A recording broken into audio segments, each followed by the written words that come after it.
Coming up, we've got Craig in Detroit. Hey, how's it going, Jen, Matt? Good to speak to you. Yeah, thanks for calling. So the holidays are coming up, and as you guys aren't having any more shows before then, I thought maybe it was a good time to address this. I've got this uncle, and a little bit of a backstory. Oh, there is a show There is a show, Craig, next week. Yes, there is. Jen is hosting with John Iacoletti, I believe. Yeah. Yeah. Or he's I hosting it will on. be sure to tune into it. All right. I've been listening to you guys for about a year since I discovered podcasts. And I've always wanted to talk to both of you. Matt, I'm a Navy veteran as well. Hoo-yah. Yeah. And somebody, because I'll sit like this, and somebody said, "Oh, he's so self-conscious about his tattoo." No, I'm not. That's just the way my arms are. This is crossed anchors. I was in the Navy for 8 years as boats at the end. But yeah, go ahead. Yeah. Boats aren't ashamed of anything. So anyway, a little bit of a backstory. I was raised in a Lutheran family. Wisconsin's in a Lutheran, and on both sides. And I've got this uncle who's he went into the West Point, went to be a Michigan State trooper for many years, was a college cheerleader at Michigan State. I mean, this guy's got a pretty crazy resume. And then he went to be a pastor, and he traveled around a lot, getting kicked out of churches because his message was too brash. Wow. And so now he heads a church where it's him and one other family, and they alternate houses. At whose house it's going to be at, and I consider it, and most of my family considers it to be a cult. But he tends to give the invocation at family holiday dinners. And the last time that I had the privilege of being at one of his holiday invocations was right after I had gotten engaged to my wife. Mm-hmm. And he tends to give a sermon before he gives his prayer, and his prayer is bullshit too, and we'll get to that. But the sermon he gave that year was about how basically being engaged to people these days was meaningless, and it was just an excuse to partake in the fruits of, basically bedroom stuff. And it was like incredibly offensive, and it was obviously geared towards me, and most of my family was pretty uncomfortable with it as well. But he's the pastor, so they don't challenge him. And I didn't challenge it either, but I was like, all right, this guy's an asshole. So I fully expect, since then I came out as an atheist to my family, and I fully expect there to be something about that at this holiday dinner. But he gives this invocation that says, "The eyes of all look to you, O Lord, and you give them their food at the proper time. You open your hand and satisfy the desires of every living thing." And then he continues on with the "Bless us, O Lord," crap. And it makes me angry because it's like nobody listens to the actual words that are coming out of his mouth. The eyes of all do not look to his Lord, and he does not satisfy the desires of every living thing. And if you want proof of that, all you got to do is do a quick Google search of starving children. Sure. And most of these come from incredibly religious countries. So, I'm not exactly sure. I have 2 children now, which is new since the last time I had to bear one of his sermons. And I'm not exactly sure how to approach this. I mean, I guess part of me says leave the room when he gives his invocation, but then it's kind of one of those things, who's going to escalate this further? Me leaving the room is kind of a passive-aggressive act, but staying is just going to allow me to get kicked around. So, it's kind of one of those ethical things. Where do you go from there? You got a family that's not going to speak up for you, would rather just kind of ignore it, and I'm not allowed to speak up for myself for the sake of family unity. So why is it hard place? Why is it that you're not allowed to speak up for the sake of family unity, but they get to blab on without any regard to family unity? I couldn't agree with you more. This year is going to be more difficult for me. So first thing is, whoever's house it is, who's their house, their rules. Yeah. So my grandparents. Yeah. So okay. If they're, so I can tell you what's going to happen for me this holiday season. And I'll just say Christmas season, because I celebrate an entirely secular Christmas, which I'll be talking about on an Atheist Debates video this week. Awesome. I go up and I visit my last remaining grandmother in Kansas City, and we play cards and fiddle fart around, watch TV, and have a good time. Done. Visit with some family members, move on. Then I go over and I'll be staying at my folks' house, and we'll be having some sort of Christmas, early Christmas at my brother's. If people want to pray, I stand there quietly when they pray. I don't have to deal with a massive sermon that is, they tend to keep it as, hey, we're just going to thank God for the food and, everything that's happened and blah, blah, blah. And they get to do that. And they know what my views are.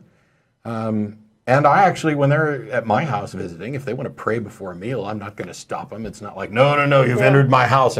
But they, they don't get to force me to pray or participate, and I just stand by respectfully. We'll then go visit Beth's family, and I will, in fact, probably go to church on Christmas Day. Now, that's an interesting thing, is Christmas falls on Sunday this year. When that happens, and this is a good year since it's happening, you can go around and look. How many churches are actually open? Yeah. There are churches that shut down whenever Christmas is on Sunday. Jerry DeWitt and I talked about this the other day when he was a Pentecostal preacher. If Christmas fell on a Sunday, you just didn't have service because everybody was off visiting family. And at most, the churches that would have like 2 morning services and an evening will just have like 1 morning service, or Catholics will always have like the midnight mass type thing. Right. Yeah, we had a sunrise service at our church. It was just a one-time thing on Christmas Day. And they're not massively well attended. I mean, Catholic Mass, we went to that last year, but it's, there are people who are on the road traveling, visiting family. Yeah. So it's a good business decision to not, turn the heater on and the lights on at the church if 10 people are going to show up. This year's going to be more difficult for me because it's not just going to be potential religious discussions. There are going to be potential political discussions where I know that I am going to be in vehement disagreement, not only with the politics, but with the actual votes and cheering with regard to presidential elections and Senate races and other stuff. Those are the conversations that I'm probably going to have to be most diplomatic about this year. Yeah. Yeah, the prayers, I mean... Yeah, it's just the idea... I'm sorry, Jen. No, I was going to say, the prayers, I mean, if I'm visiting someone's house and they want to pray, I generally, even if it's a relative, and even if I know that they're obnoxious as hell, I usually just kind of don't say anything. And I'm not going to bow my head or anything, but, I'm obviously not participating. If somebody opens their eyes and looks up, they're going to see me staring right back at them because... And if I was in the room with, you talked about being concerned that it might be viewed as passive-aggressive. Hey, a shirt just fell off the wall. I did that with my mind. See, you can claim it all after the fact.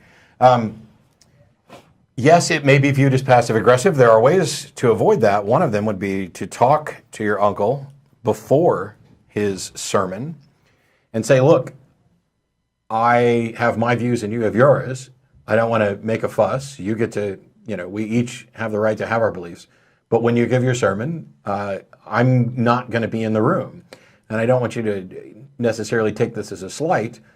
One of the things that has worked well is to say, look, I'm not going to participate in this particular religious thing, in part because it might be disrespectful to have, a godless heathen who is in every way opposed to what you're doing, fake it and play along with this.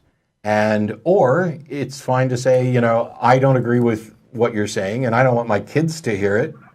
And that's my right as a parent. So rather than create a fuss, we'll just go out of the room when that happens and we'll come back in and enjoy dinner and everything else with somebody. Yeah, I thought of just showing up late, maybe, Well, and that's a technique I've actually used before. If I knew that a particularly obnoxious religious person was going to be, at some event and I could arrange to be late, and I missed the prayer. I'm so sorry. Well, in my case, most of the events you can blame a lot of things on that. Yeah, I couldn't possibly be late because in my case, there's going to be a collection of. I'd have to skip entirely to avoid the covers. And usually it's one of those things where you don't want people waiting for you, so you call ahead and say, "Oh, hey, we're running really late. Y'all go ahead. Yeah, we'll be along. In a little bit." And that way they know it's okay. Go ahead and wrap it up. Yeah. I appreciate the the ideas of how to deal with that, Matt. It never occurred to me to talk to the guy because we just don't get along. But who's got to be the bigger man? And apparently it's got to be me every time. So I'm gonna and I have no problem assuming that role. But that kind of struck me, and I'm really glad that you said it. Yeah, it's worth trying because, okay, think about it strategically. Let's say you are the incredibly zealous defender of the faith, and somebody comes up to you and says, hey, we each have our own beliefs, and I don't want to cause a ruckus, so, rather than pretending to go along with it or anything else, I'll just, let me know when you're going to do this, and we'll just quietly wait in the other room. What can that person do? What are they going to do? Are they going to go to the whole rest of the family and go, well, we would really like to have Craig and his family in here, but they've decided, now they look like the douche that they potentially are. Yeah. Oh, he is, don't worry. Yeah. Well, and, have him call the show. Yeah, that'd be a great idea. Oh, wow, yeah, that'd be an entertaining call to listen to. I barely made it through your last caller. I was like, I was about to be like, all right, screw this. I think your uncle has tried to start Westboro Lutheran. That conversation. Yeah. It really is. It's very similar, and it's troubling that so many members of my family subscribe to that. It's like they always fall short of like condemning that group all the way. But the thing is, we don't think like that. But it may not be that they're so much on board with him, is that they don't want to be the one to step up and cause the family rift. And this is one of the things that really sucks about these, religious zealots in the family, is that they're never the ones who are, trying to be the peacemakers and keep the peace in the family and kind of not cause a problem. They're fine causing a problem, and if you don't go... you got to go along with their views, or they're going to be the ones having a fit. And on that note, Craig, we got to let you go. We've hit our time limit. There's one more call I want to get to real quick. And I appreciate Thanks so much for taking my call, man. Have a good Christmas, holiday season, whatever. Hope it goes well.